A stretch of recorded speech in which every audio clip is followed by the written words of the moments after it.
podcast world. This is Caribbean Power Lunch, where we feature Black-owned businesses. I am your host, Kevin Valley, and today we are talking to a digital media strategist, a sales and customer success professional, and the founder and owner of Lazy Mass International. Just Lazy Mass, the Carnival marketplace. Trena De Landro. Thanks for having me. Yes, well, thank you for being here, Trena. So, Trena, Carnival in Trinidad and Tobago finished almost a month now, but you are still here, and we're thankful that you are still here. Why are you still here? Because while Trinidad Carnival may be seasonal for most, my business is year-round. So the time that I'm spending here in Trinidad after Carnival is preparing for 2020. 2020 Trinidad Carnival. Yes. So Lazy Mass's mission right now is to really bring Carnival service providers and customers together in one unified platform. So the time that I'm spending here is really trying to tap into different Carnival stakeholders, from the mass band owners to costume designers to transportation providers, and inform them of Lazy Mass's platform, the services that we offer, from marketing, customer service, and a digital payment platform to get them to sign up. So that's the time and energy that we're spending here, even though the Carnival Trinidad 2019 season has ended. All right, lovely. And I mean, that's an excellent pitch. I could tell you practice well, or you're natural. We're going to go with natural. Okay. All right. So everybody heard your accent just now. We know that's not a pure Caribbean accent. You know, there's some Caribbean in it. I appreciate the term pure. So yes, I do have a hybrid accent, or as one of my Trini friends told me, you have a twang. A Yankee accent? Yeah, so it is a blend. So I was born in Houston, raised in Trinidad, went to Newtown Girls. Shout out. We don't really shout out primary school. We don't shout out. We not doing, no? No, not really primary school. Cool. Well, that's as far as I got in Trinidad. I took common entrance though, so yay me. Can I shout out St. Joseph Convent because I passed for that? I didn't go though. No? Okay, cool. So I then went back to Houston for middle school, and then I spent my high school years in Qatar and Holland. So that explains the accent that no one can really place. So what were you doing in Qatar and Holland, as cool places as they are? Well, my dad was a petroleum engineer that worked for Amoco, that then went to Qatar Petroleum and Shell, respectively. And so during those times when he was working in these lovely, very foreign countries, we as his children and family had to trek along. So that's how I ended up in Qatar and Holland. Man, but that must be nice though, because I mean, you're a little child and you're getting exposed to all these, first of all, there's different languages and stuff, and then these countries are so advanced in technology and infrastructure and everything. Yes and no. So the transition from Trinidad back to Houston, because even though I was born there, again, I was only there for less than a year. Trinidad to Houston was a nice jump because, again, most Trinidadians are aware of the U.S. American culture, and most people want to go foreign. And when they think of foreign, they're thinking, North America in some way, shape, or form. So that was a relatively easy transition. The transition from Houston to Qatar, though, was a bit more drastic in that it was my first time and my family's first time in that part of the world. It was only my dad, my mom, my sister, and myself that are in a male-dominated society, in that the ratio of men to women is at least 3-1. And that's really largely in part to foreign workers that come in. And then you're in a place with a drastically different climate, a language that you don't understand. And the only time that you kind of feel at least relatively normal is when you're at school. And then even so, we were at an American school. So it was a drastic transition from what we'd known before. But because I was in my early teens at that point, it was easy to adapt to the new environment. And then eventually, of course, by the time you have to leave, that's when you love it and you don't want any change at that point. So how long you spent in Qatar before you left for Holland? So I was in Qatar for 3 years, my first 3 years of high school. And then I spent 1 year in Holland before I went off to college.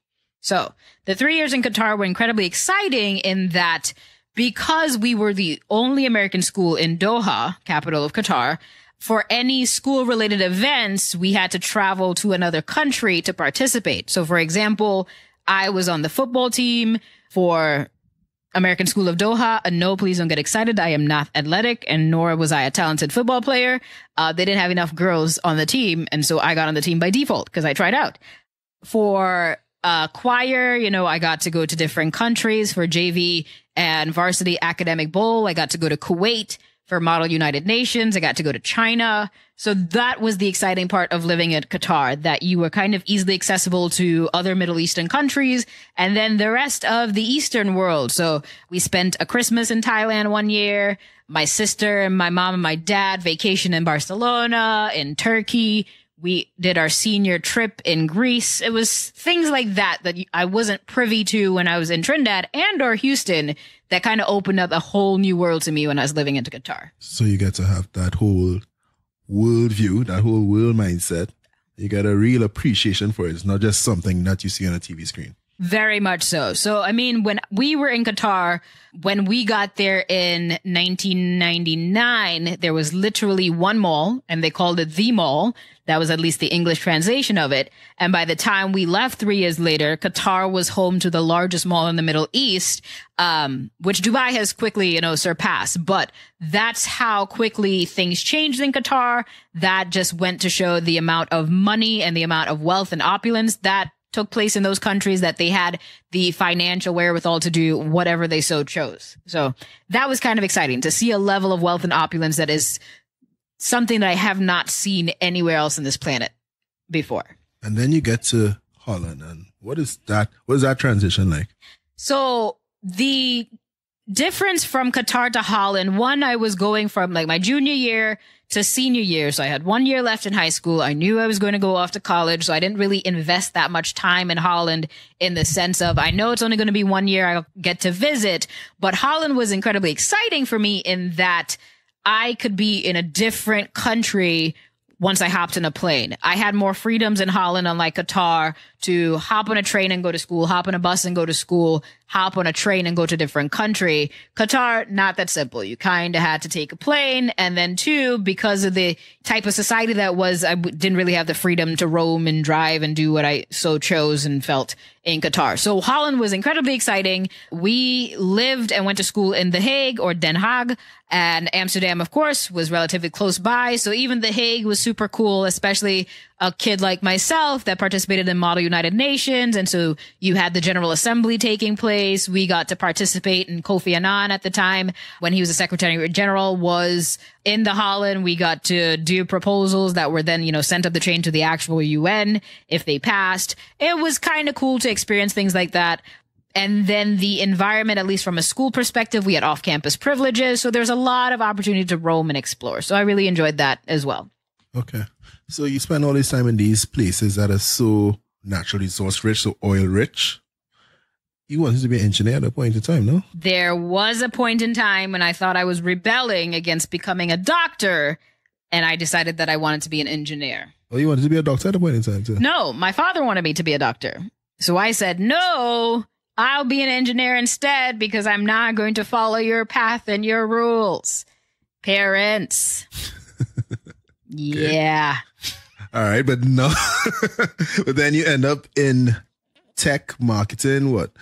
So the funny part is for a young lady that thought she wanted to be an engineer, because as a child, I loved breaking things apart, putting them together. I thought I'd become a mechanical engineer because I wanted to be an inventor of things. To see that I've ended up in the tech field at least makes me feel better, because I know that my affinities as a child and the things that I gravitated towards were not in vain. I still have a desire to bring things apart. I still have a desire to make things more efficient. I'm a problem solver by nature. All the qualities that I believed would make me a great engineer, until I got to Cornell University and realized that none of this interests me whatsoever. So yeah, really a long-winded way of saying, yes, I was going to be an engineer. Life quickly took its turns, and I have then ended up in the tech space, but not from the coding or development side, but really more so from the sales and marketing side. Okay, so you leave, I don't know, this country where there's an opulence of technology and advanced technology and everything. You go to the United States and you decide, okay, that's where you want to study technology, because all the time you were thinking about being an engineer. So it actually wasn't that seamless. So this is the story of how I got into tech per se. So I was at Cornell. I would say slightly, but very confused as to what my next steps were and what I wanted to do with my life as a young 19-year-old turning 20. I can't remember the exact time frame. So I was trying to find a way to make money. So I was known on campus as being a campus hustler in that I had multiple jobs, from being a Dell campus rep to an Apple campus rep. I also did like the Kaplan test. You name it, Trena was involved because I was simply. So when you're taking the SATs, Kaplan is one of the, testing providers. Yeah. Right. So they give you the training materials, et cetera. So Kaplan was one. There was a travel agency company called Student Universe at the time that were trying to sell group trips to kids for spring break, things like that. So you name it, I was involved in some hustle, as I called it. But for me, they were opportunities to expand my horizons and figure out what I really wanted to do. So I am in my apartment junior year, and I am filling out surveys online, and I am simply filling in zip codes or name and zip code, whether it was a one field form up to like more complicated forms where you had to enter a credit card, which I did not have. And for each survey I filled out, I was getting 10 cents to 50 cents. And I was just filling this out, in my free time at whatever random hours I was awake and earning money that way. That was an additional hustle I had. Is that still open? It still exists. So that, me filling out these surveys and getting paid this 10 cents, I realized, okay, if somebody's paying me 10 cents to fill out a zip code, somebody else on the other end is getting paid more. What is that and what does that mean? So I did my research, thanks Google, and realized that what I was doing was affiliate marketing. I was the end user for affiliate marketing campaigns that were looking to target whether it was home insurance quotes or car insurance. I had neither home nor a car, but I was filling out these surveys anyway. And so that's how I kind of ventured into the affiliate marketing space, predominantly online. And then Craigslist, shout out. I looked into they sponsored you because they sponsored me. You'd think, right? I'm shouting out Craigslist because that is where, for probably the first 5 years of me being in college and New York, that I found most of my jobs. So via Craigslist, I saw different postings for online affiliate management, for online affiliate marketers. And that's kind of the first foray I had into online advertising. So we're talking 2002, 2003, where I am understanding the world of online ads and CPMs and CPCs, CPMs, cost per impression, cost per click. And that was instrumental because when I then moved from upstate New York in Ithaca down to New York City, I had a leg up on other individuals in the space that didn't have a clue what online advertising was. So I was able to secure a job at an affiliate marketing company as an affiliate manager simply because I had an understanding of what online ads were, how much money can actually be made in this space. And it really started with me filling out, zip code forms and getting paid 10 cents per form. So this is great. So it just goes to show that you could make money online anyhow, right? So I think we want to break down affiliate marketing one more time. Just for people, just in case people want to be like, hey, let me go and start this affiliate marketing thing and just make an extra few 10 cents instead of watching Netflix or instead of scrolling through Instagram or whatever it is. See, so affiliate marketing has, since drastically transitioned from my days of doing it in like 2002. So I started out in the purely online affiliate marketing space. That has since expanded to mobile affiliate marketing. And now with, the prevalence of social media, it has also expanded there. So just to break down an example, if you have a mobile dating app, for example, OkCupid, I have no affiliation with OkCupid. It's just one of the clients I've worked with in the past. OkCupid is trying to get more users to download their mobile app. So how would they do so? They would go to an affiliate marketing company because the affiliate marketing company would have relationships with different publishers. Publishers are people that have traffic. So I would say, hey, Kevin, I know that you have Caribbean Power Lunch and I know that you have X many viewers or X many viewers are coming and checking out your information via mobile.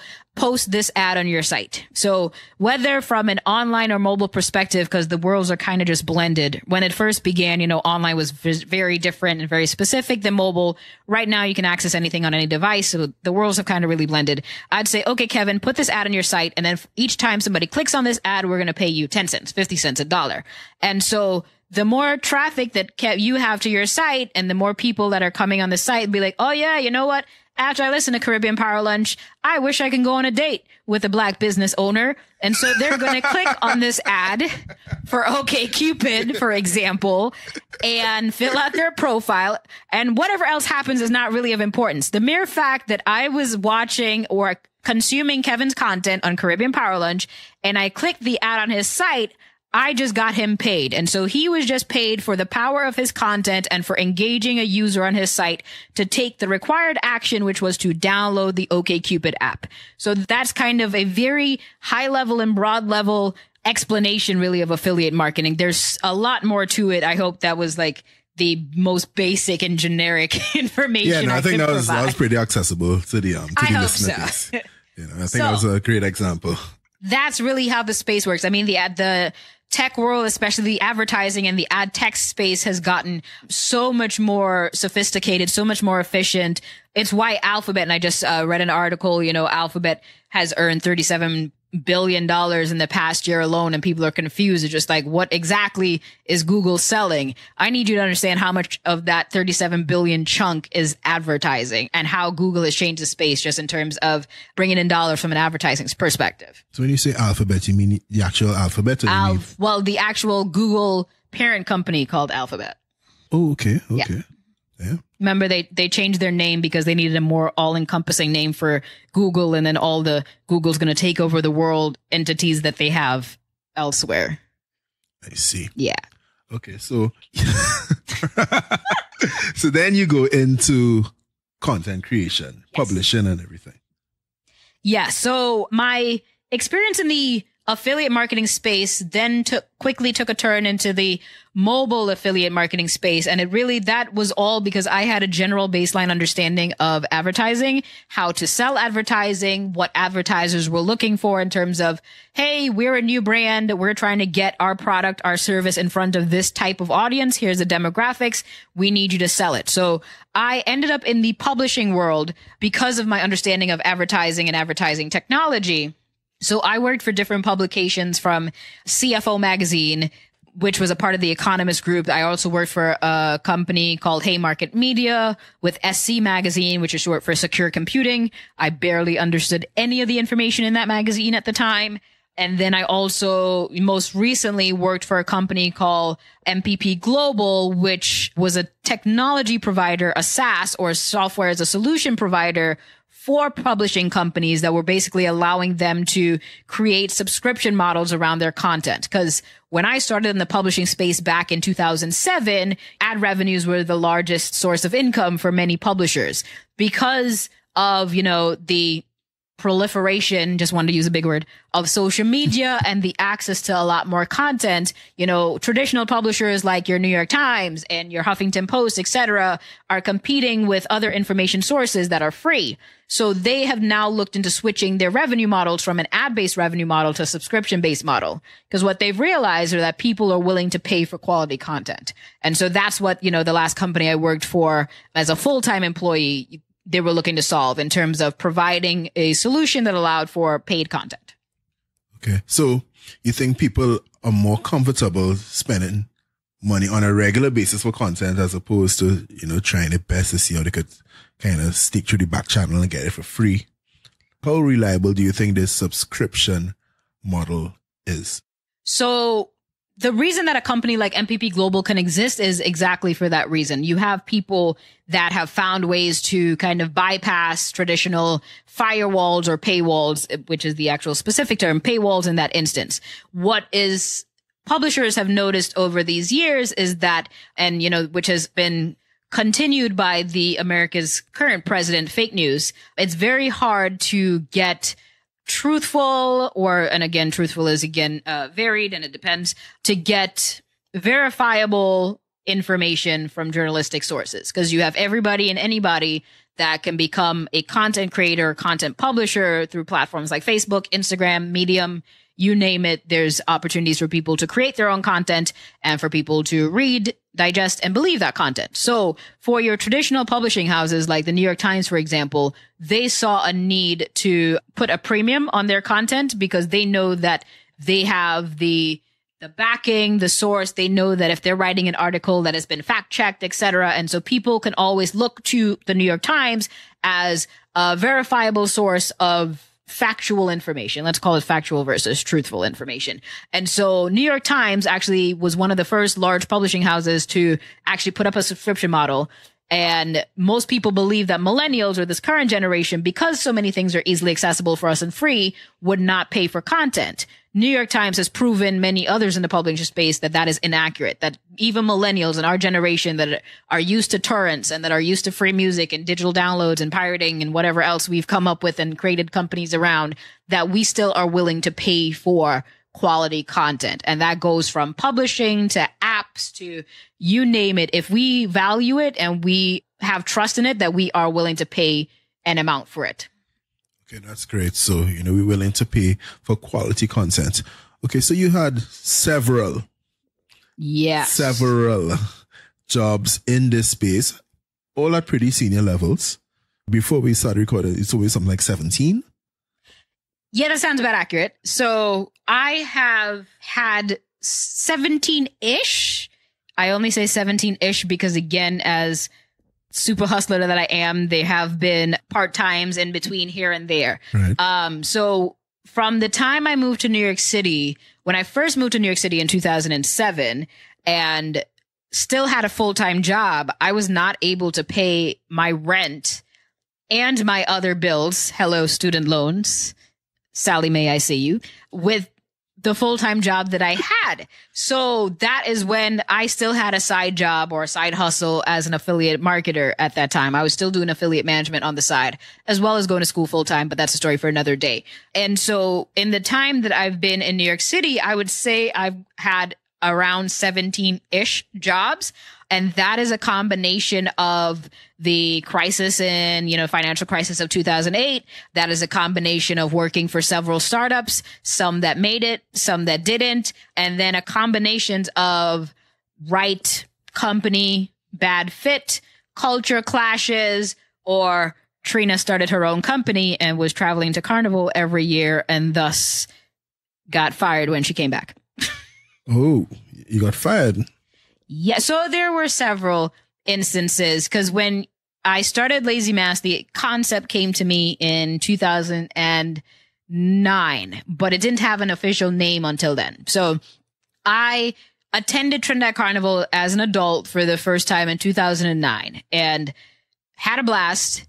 Vividly remember being by Port of Spain General Hospital with Tribe, seeing confetti in the air.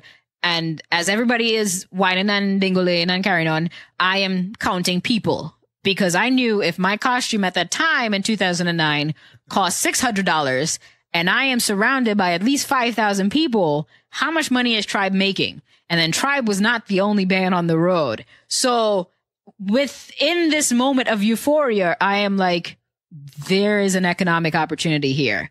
So it was not just dollars and cents to me, but it was also an opportunity. I'm like, yo, I'm having the best time of my life.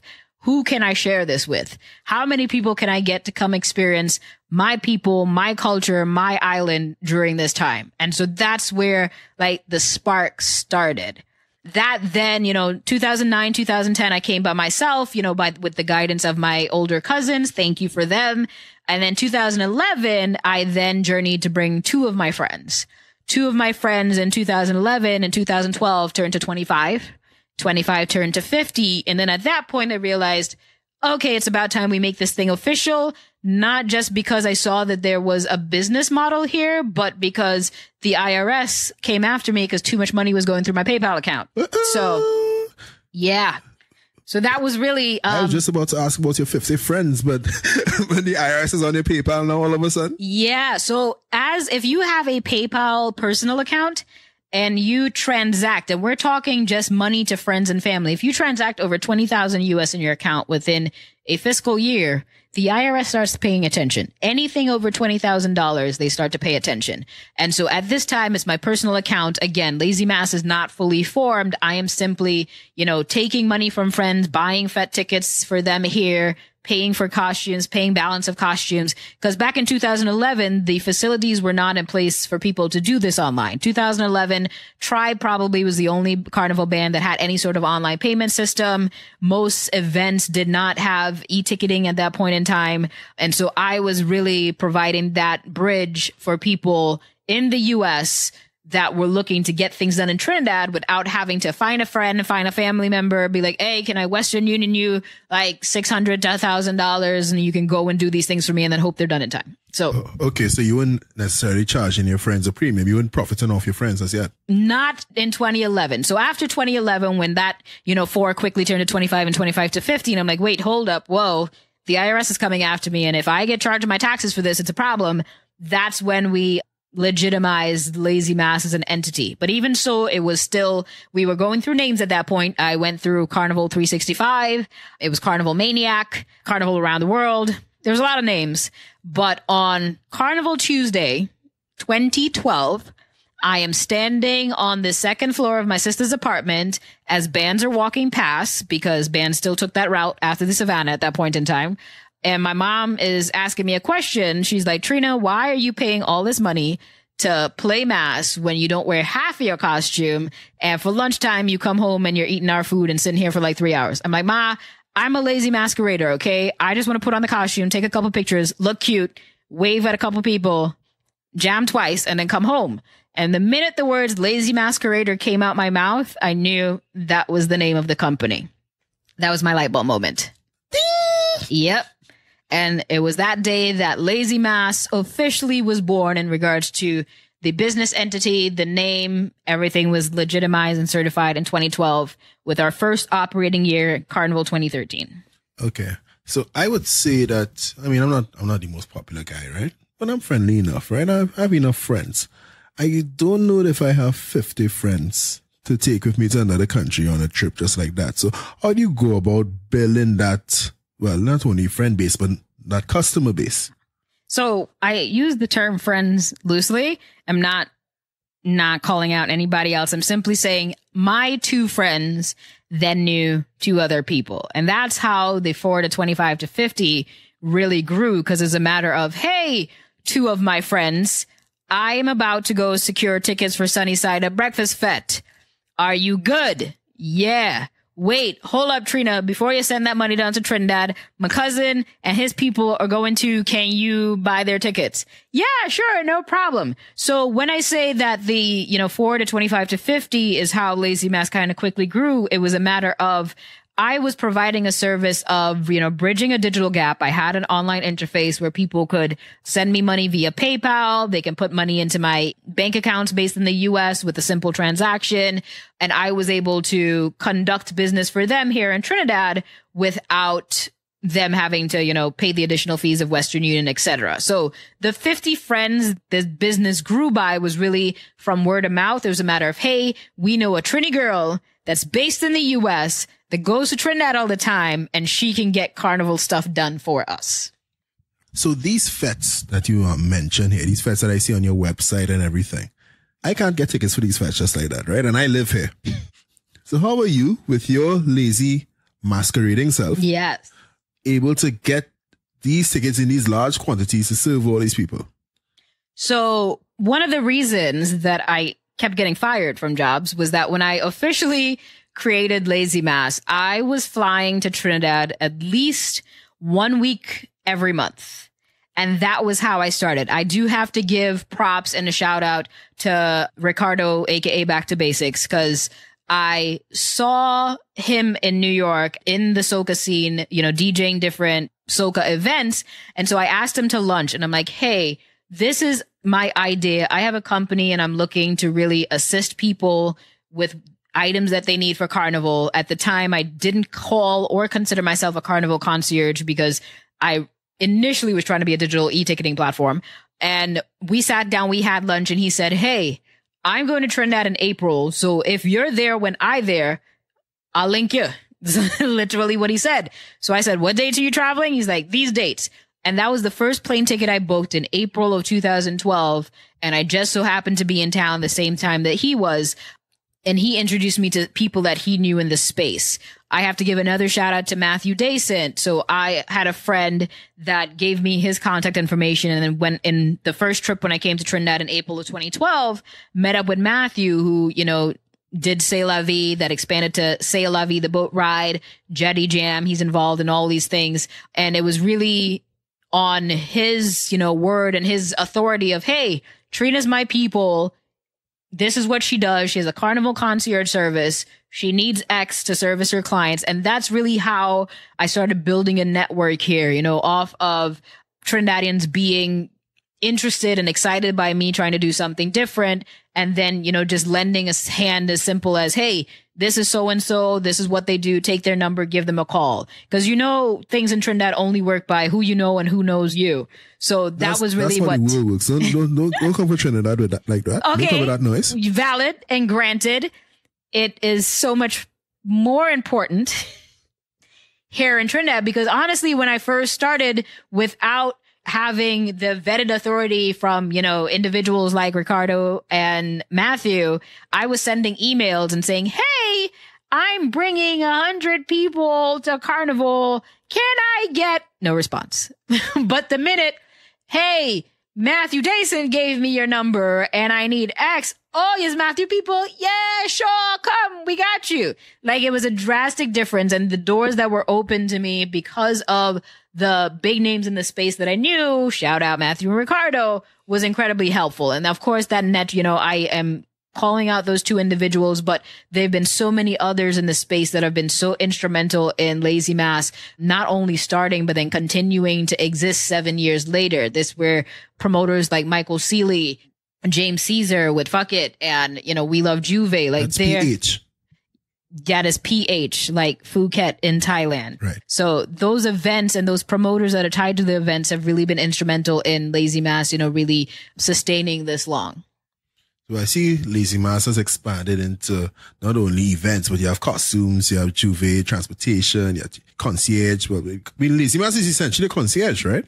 Lazy Mass started out as a concierge service. We branded ourselves as an a la carte concierge service because in the space at the time when we started, people that were doing Carnival related trips, you know, were doing a group package. So it'd be like, hey, here's, you know, from soup to nuts, flights to hotels to 5 tickets to these events. This is what we offer. So for me, because I had gone to Carnival a couple of times, got a kind of feeling of what were the more sought after events that I felt that most first timers needed to experience with like Caesar's Army that I went to back in 2012. Those were things that I'm just like, most people may not tell you that these things are happening, they exist.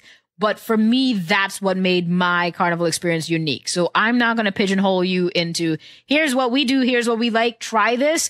I wanted to offer, what do you need? We got it. And that's kind of how the concierge business started. It has thus expanded into, okay, it started out with Fed tickets. We couldn't get this.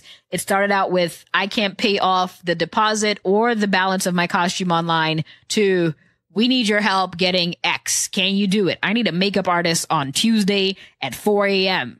I need a driver for 7.5 people from Monday. Yeah, just these are the types of requests that we get. And we facilitate these different requests and we get it done for our clients. Okay. So you're essentially like the Caribbean Carnival ambassador. That's the goal and the mission.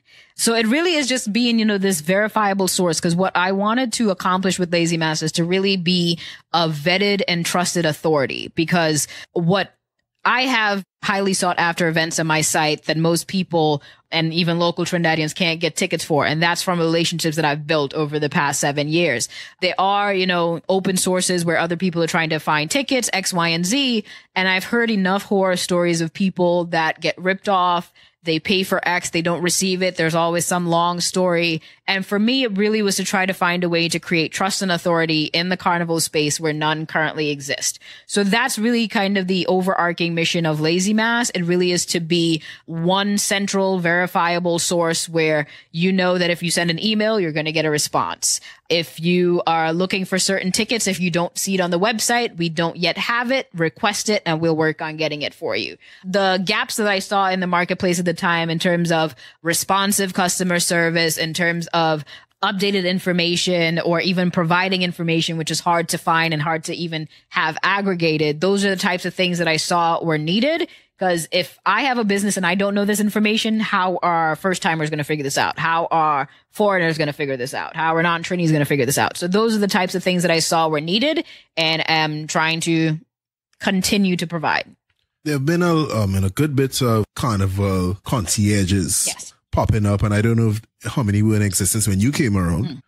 I just want to know, like, how do you differentiate from them? Like, what makes people come to Lazy Mass instead? Or is it just that they check everybody and, okay, at least somebody must have it. If it's Lazy Mass, then it's somebody else. You see how I didn't mention anybody else? Yes. You see how I did that? So there has been a drastic increase in the amount of carnival concierge services that exist now, as opposed to when I started back in 2011, possibly 2012. And this is not saying that carnival concierges didn't exist at that time. Again, from the research that I did back in 2012, the people that were doing carnival-based trips were doing it kind of as a group package as opposed to a la carte services. You then saw an increase in other carnival businesses providing a la carte services. What do you need? Fete tickets, costumes, etc. We can assist with that. So in 2015, seeing that different event promoters have gotten on the train, and it happened earlier than 2015. It's just, this is my marking point. In 2015, we had several e-ticketing providers at that point in time. So you can mostly get Trinidad Carnival Fete tickets online. So that initial problem that I have of, an e-ticketing platform solved. Didn't need to switch the business in that formation.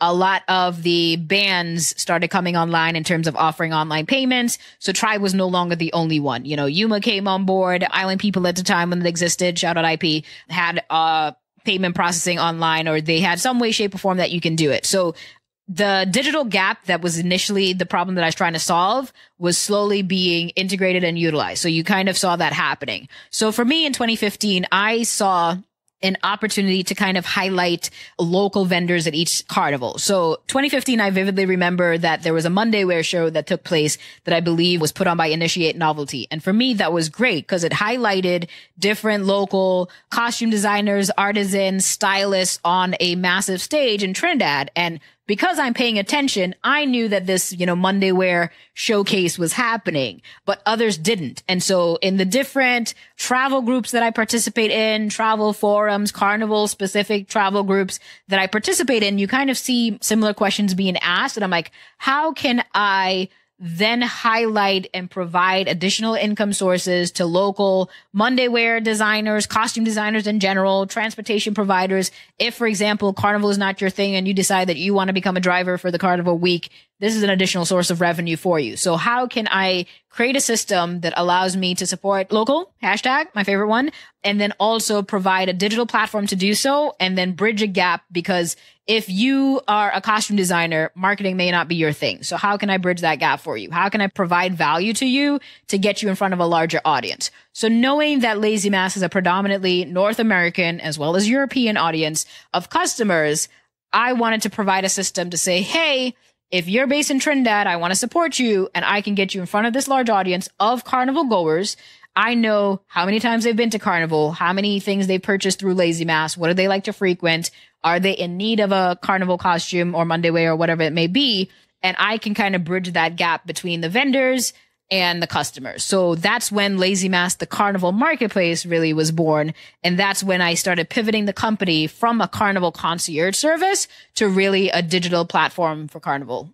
So you mentioned that most of your clientele is from North America and Europe, but do you also have like an age range breakdown too? Or is it just kind of spread out? So also 25 and over? Yeah. So in terms of the carnival demographic, I mean, Carnival and kind of Caribbean culture in general is very unique in that this is the only culture I know of from a fetting perspective or partying perspective where you will see a range of ages. So I definitely went to a fete with my pops this carnival season. My dad is 62.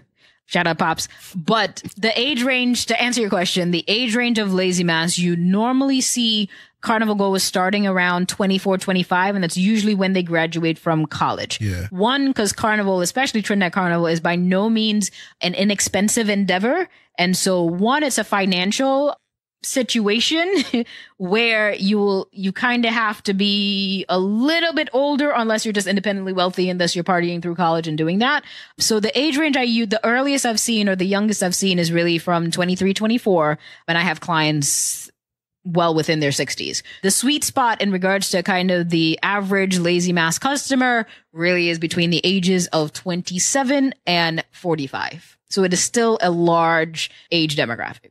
So I think right now the listeners are probably fearful that, hold on, is this company only in operation for like 3 to 6 months a year? Because Trinidad Carnival, by the time you reach mid-March, you're done. So what does lazy mass do throughout the year?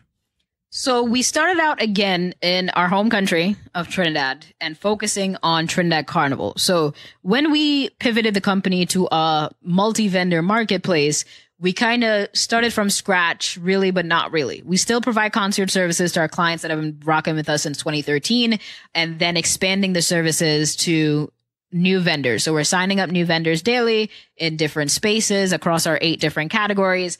And so while some others may only be in operation for 3 to 6 months. And again, for those that are actually in the carnival space, know that timeline is year round.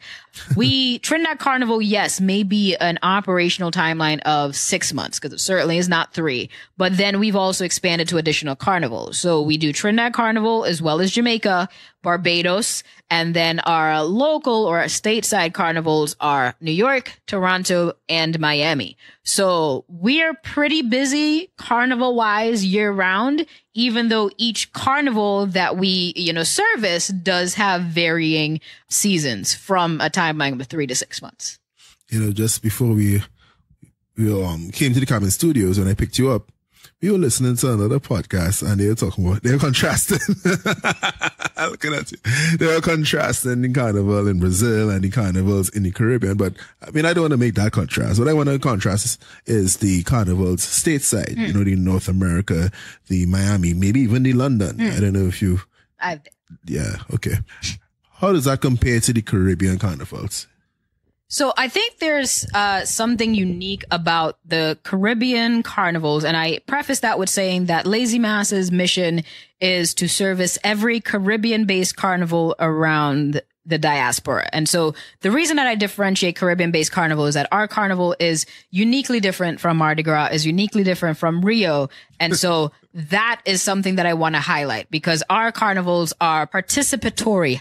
Our carnivals are much more involved. You can come participate whether you're playing mass or not, as opposed to, not to say Mardi Gras isn't, but there's a different feel, there's a different vibe. It stems from a central place, but it's still uniquely different. And then even so, because, North American carnivals are spawned from foreign nationals that, missed home, they have a different feel. They operate differently in that, New York's carnival, Atlanta's carnival, Miami's carnival have to operate under American laws as opposed to Caribbean laws where we are allowed to drink in the streets and the entire country is involved in these celebrations because it is, an ingrained part of our culture.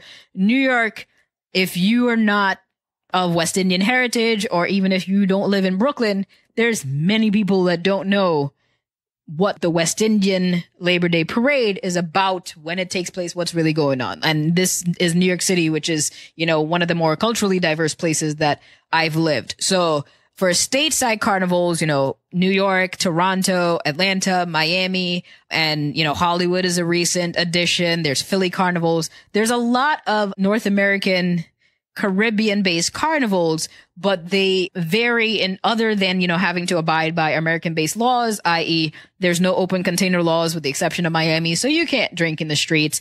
There isn't that energy and feel and excitement because the majority of the people that exist there are either unaware or they don't participate in the carnival. So like you don't get that. Like the minute you touch down in Trinidad for Carnival, there's a different energy in the air. There's a feel. You know, people are filling out their immigration forms with reason for visit, Carnival, to pick up something and run with it. You know, like that is just a part of the culture. You know exactly why you're touching down. Like you can go to Atlanta for Memorial Day weekend, and if you are a person of color, they'll would still question why you're there. You just come in to visit Atlanta for Atlanta's sake, or are you here for the carnival? It isn't like an automatic assumption. It's like, yeah, you here for carnival. Like it's not part of the fabric of society there. So that's kind of what makes these North American carnivals a little bit different, and what is so special and unique about a Caribbean carnival. And I'm not just talking Trinidad. If you land in Barbados during the first week of August, you know what it is. You know what it's about.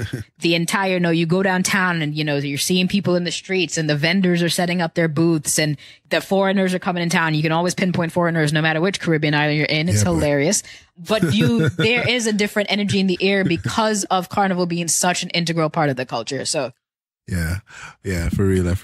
So tell me something, like how applicable is what you're doing to, let's say, the North American or the person in Ibiza, wherever it is, or somebody setting up for Coachella, any other kind of festival, EDM, anything?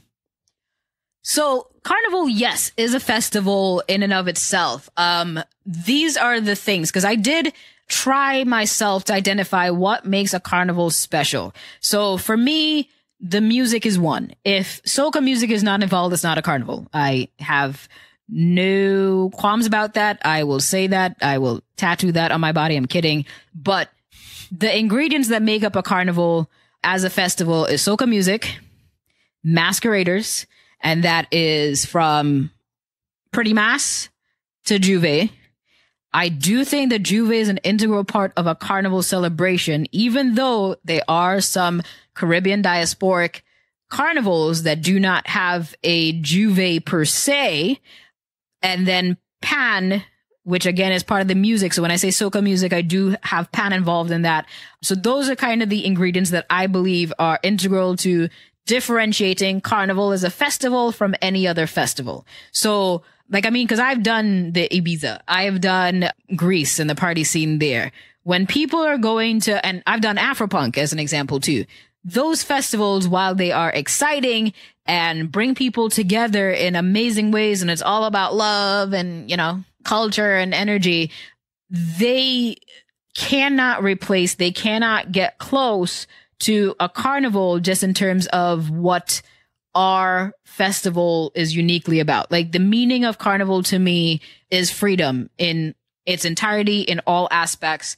So if there isn't that central like crux of this is about freedom, this is about freedom of expression, freedom of anything you so choose and desire, that's kind of, which is like, okay, this isn't a jazz festival. This isn't Coachella. This isn't any other music festival around any other sort of music. Carnival is Carnival based on these ingredients, you know, comprising of the music, the masqueraders, Pretty and Juve, and like that underlying tone of like, this is about freedom in all ways, shapes, and forms. So those are like my unique Carnival ingredients. Right. All right. I get you. Yeah. But in terms of the actual Lazy Mass concierge business model, is that easily applicable to Coachella or anything? Or is that already something that's implemented for these festivals where they say, okay, we get these tickets for you, you pay us this little premium and that's it? So is your model something that you kind of just adopted from worldwide and just say, okay, let's apply this carnival? Good question. Now, I would say yes and no. And you specifically asked the question, the Lazy Mass concierge model. So the Lazy Mass concierge model, yes, applies to different types of festivals. Because to be quite frank, for me, once the model of Carnival was kind of tried and tested at the biggest carnival that I service, which is Trinidad, I was like, this is replicable to different islands. And of course, again, with the, you know, caveat that Caribbean-based carnivals. I'm not servicing Rio. I'm not servicing Mardi Gras. I'm not servicing other types of festivals. But the carnival marketplace model, so this is in addition to or more encompassing than the concierge model, is easily replicable for festivals. So when it comes to festivals like Coachella, when it comes to festivals like Burning Man, you can go at it yourself when tickets, become available, and they go fast for Burning Man, especially. Still trying to get there. Buy the tickets, and then you set up camp for yourself. So and I'm speaking about Burning Man in particular. You set up camp, you have your group of people, and you guys are like living in your camp, and you're basically bringing everything with you and taking it with you.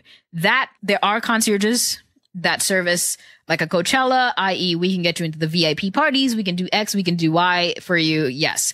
So the Lazy Mass concierge model, yes, is applicable to many other types of festivals. I didn't particularly get the model from others and then applied it to Carnival. I kind of had to figure out the Carnival model first and then realize that it was applicable to other types of festivals.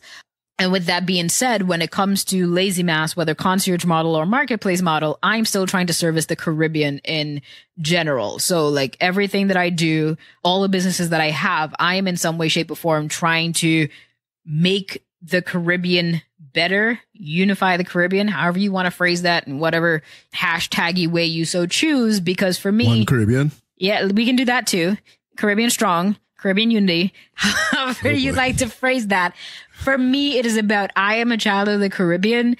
The most interesting part to me when I, stumbled randomly on a Carnival Tuesday into this Carnival space and realized that this was kind of my life's mission and work is that. It's your life's mission? Yeah. Well, my life's mission and work is to live better through technology. That's kind of my personal mantra. It's like the name Lazy Mass, which most people are just like, oh, like we just heard the word lazy. We didn't pay attention to anything else. For me, Lazy Mass is about making things efficient. Like I can afford to be lazy. And this is from the customer's perspective. I can afford to be lazy because this process has been made so seamless, so efficient. It's thoughtless at this point. What I need to do, I simply click and, Carnival is a click away. For me, as a Caribbean child at heart, knowing that my parents are from here, my grandparents, my ancestral roots are here. And yes, I'm not taking this back to the original point of Africa. I'm simply saying that with this being my heritage, I want to unify the Caribbean and kind of bridge the digital gap that people have experienced and see when they, go outside of the Caribbean. I want to bring that information and technology and services back home to the Caribbean in totality, not just Trinidad.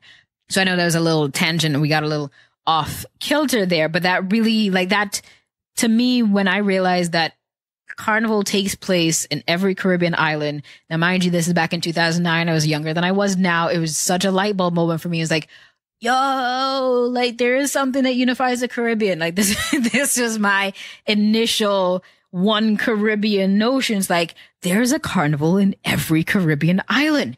Unity, said in my Dave Chappelle voice. But, okay, my Rick James Dave Chappelle voice, or my Dave Chappelle Rick James voice. Anyway, tangent. Sheena, you're doing everything right now. I am. But that for me was really an eye-opening moment as to how am I going to be not just a Trinidadian woman, but a Caribbean woman. So those are some of the things that drive me other than being a technologist and gadgeteer. Well, I mean, you speak about being a Caribbean woman and everything, right? But this brings us to your other business, Nerdy Accent. No, I love your names, huh? I love your business names. Thank you. Lazy Mass, Nerdy Accent. I mean, I have a hunch, but how did you come up with the name Nerdy Accent for your digital media agency? So, Kevin, it came to me in a dream. That's actually serious, though. So I had a dream 2 years ago, and I did not write the dream down, which was sad, but from what I remember of the dream, I was having a conversation with another being. I don't know if it was human. And then this being said to me, it's like, your accent's nerdy. Now, I have already been told, because I've lived in so many countries and I've traveled the world and experienced so many things. And I also watched too much TV as a child and picked up accents from TV shows, Martin in particular. I've already been told, that your accent, it can't be placed. You have a twang, whatever it may be. So it's very interesting that I had a dream with another being and they said that your accent's nerdy. And from that, I woke up and I'm like, nerdy accent. That is legitimately how I came up with the name. That's it. It came to me in a dream. And I then named my digital agency Nerdy Accent. So I've, again, from my previous life of working as an employee for others, I've worked at different startup companies and worked at different agencies, for example.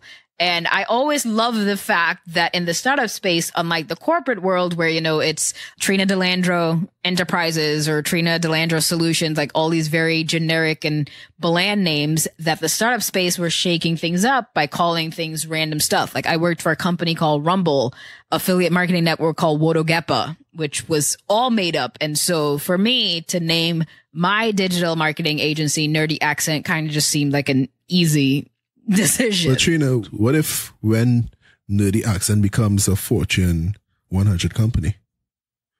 No one had a problem with the name Google, did they? They did not.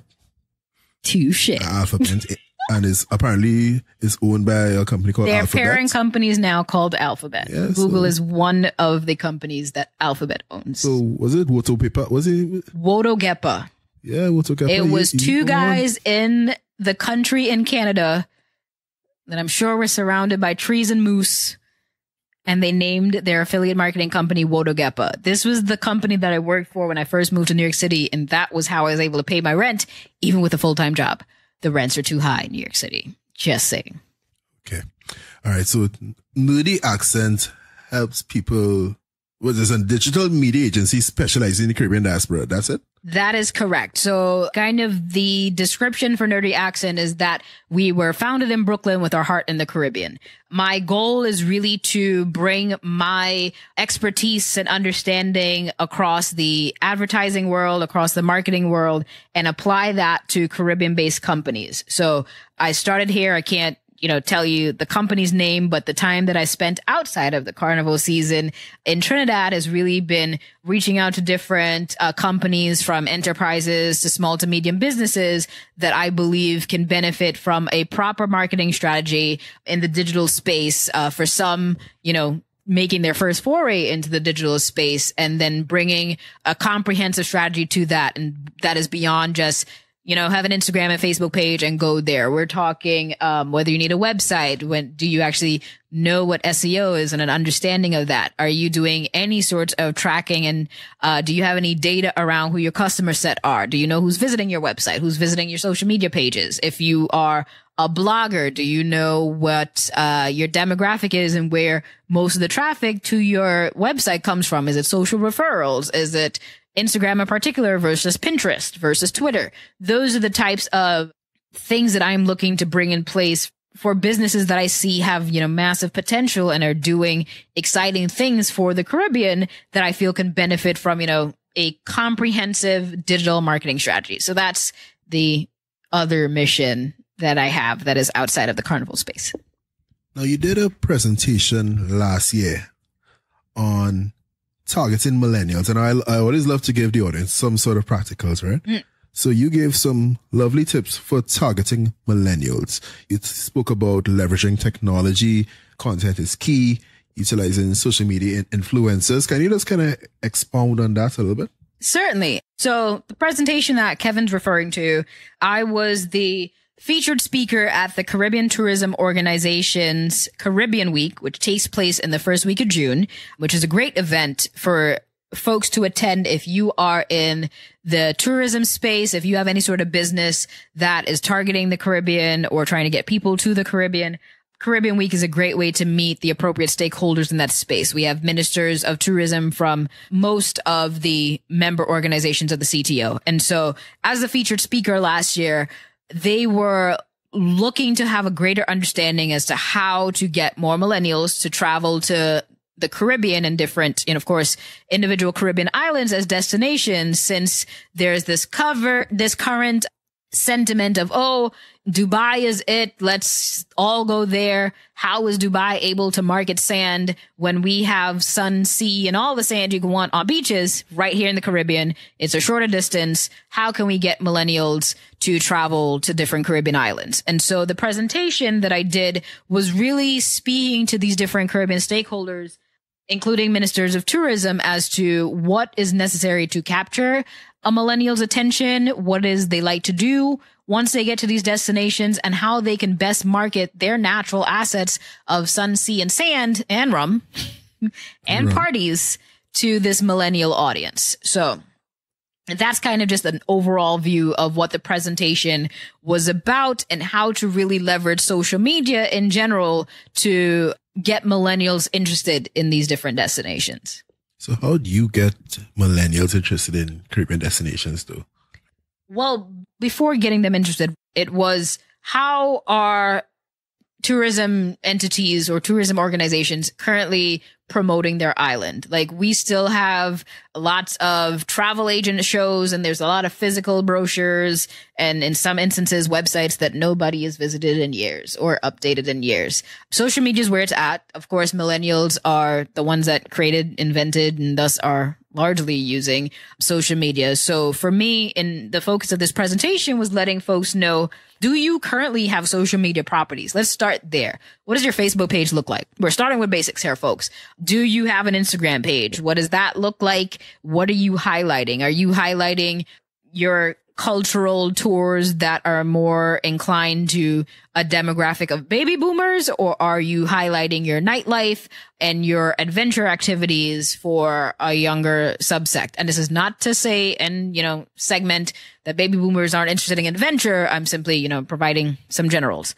So that was first and foremost. And then after, providing them with the basics as to what are you playing in the space where millennials are? Because the first thing is you have to reach them where they are. And if they're on social, then you need to be on social. Who's involved in your team that's, getting you involved in social? After that, in terms of promoting your destinations, what are you choosing to highlight on these social platforms for millennials? Are you showing your Instagrammable moments? Like, for instance, in the presentation I gave, I explained that I keep seeing pictures of Instagram women, mostly women, models in most instances, that are Dun River Falls and looking super awesome in some sponsored bikini. And I'm like, hey, next time I go to Jamaica, I want to go to Dun River Falls and take a picture and put it on my Instagram and see how many likes I get. So that to say, what are their Instagrammable moments? What things, activities, features in your unique island do you have that people are going to want to flock to? When Dubai has so many people coming there now, because it's now, a very featured, wanted destination that people visit. They want to take pictures on a camel. They want to take pictures in the sand, on sand dunes. They want to take pictures in an abaya or, the head wrap and the full outfit. Those are the types of things that people know. Hey, I'm going to Dubai. These are pictures that I have to get for the gram. So that's something that I translated as like, how can you translate that to people or to millennials for Instagram? Instagram models are always on the beach somewhere in a very cute, usually bikini. There's excessive amounts of sun, sea, and sand. Are you highlighting the events? I mean, Carnival is an excellent way for whichever island that you have to highlight the fun things to do at your Caribbean island destination. So those are the types of things that I just highlighted in this presentation as ways to entice and engage millennials and get them to say, hey, that's a great shot. I want it on my Instagram. Let me go there and do that. A great point you made in that presentation is on using peer-to-peer content and personal storytelling.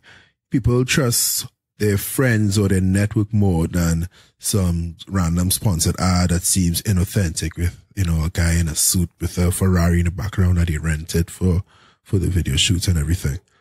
Can you just expound on that one? Surely. So in regards to peer-to-peer content, for me, it was a matter of the same way that many non-West Indian people get to Carnival because they know a Trini person that went and they saw their pictures. It was actually the reason that I decided to come to Carnival for my first time in 2009. My older cousin had been going for years. I happened to be over at his mom's house, and as he was going through his Carnival pictures, I'm like, yo, that looks like the best time ever. And mind you, these aren't even Facebook pictures. He was taking all the images off of his, camera at the time and putting it in his computer. And that's how I decided I wanted to go to Carnival. Like, Carnival's not missing me next year because that costume is awesome. Every picture you're in, you look like you're the happiest you've ever been in your life. I want to experience that. So I use the example of Carnival in that presentation as to most people get there from word of mouth. They've seen the experience from a friend of theirs. And then the friend is, of course, it's the best time ever. You're never going to experience anything else like it in your life. You have to come. That's how people are enticed to come to Carnival. And it's the same thing for different Caribbean destinations. Hey, I went to the Bahamas and I was on Nassau, and let me tell you, I had the best conch fritters of my life here. You have to taste it if seafood is your thing. I went parasailing in, Turks and Caicos, and I was so scared, etc. But check out these videos. Like, it was so much fun. So for me as a millennial, I know that I would trust my peer group more. It's, again, social networking kind of exploded. Because of that, we are more inclined to take the recommendations of somebody that we know or somebody that we believe to be within our peer group. It's why social media influencers exist, because we have gotten so blind to regular advertising that initially was just, speaking to us instead of having a conversation with us. And so that's kind of, shifts that happened in the advertising and marketing space that apply to social in particular. It's a matter of, hey, I would rather hear what fetes Kevin went to for Carnival as opposed to going to Trinidad Carnival's, TNT Discover, and I'm seeing a list of fetes and I choose it myself. Like, we would rather hear recommendations from our friends. And so that is a very long-winded version of expanding on peer-to-peer recommendations.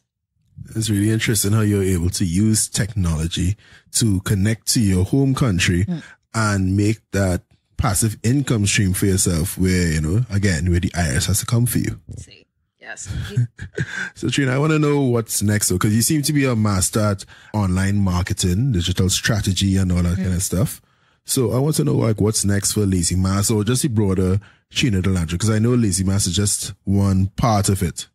That's a nerdy accent. What's next? So what's my 5-year plan? I'm kidding. Not your 5-year plan. So what's next for me? Again, my personal mission and mantra in life is to live better through technology. And I want to do that starting first with self, family, and community. And that my community being the Caribbean community, I want to see how I can make things better, make things more efficient through technology. So Lazy Mass being a major aspect of that, we are in the development stages of expanding the marketplace. So we have test run for the past 2 Trinidad Carnivals, a certain platform with a focus on Carnival vendors so that they can then post their own wares. So making that process for them much more efficient to get their products and services in front of a larger audience. So Lazy Mass is in next stages of development. So we are working towards a 2020 Trinidad Carnival deadline of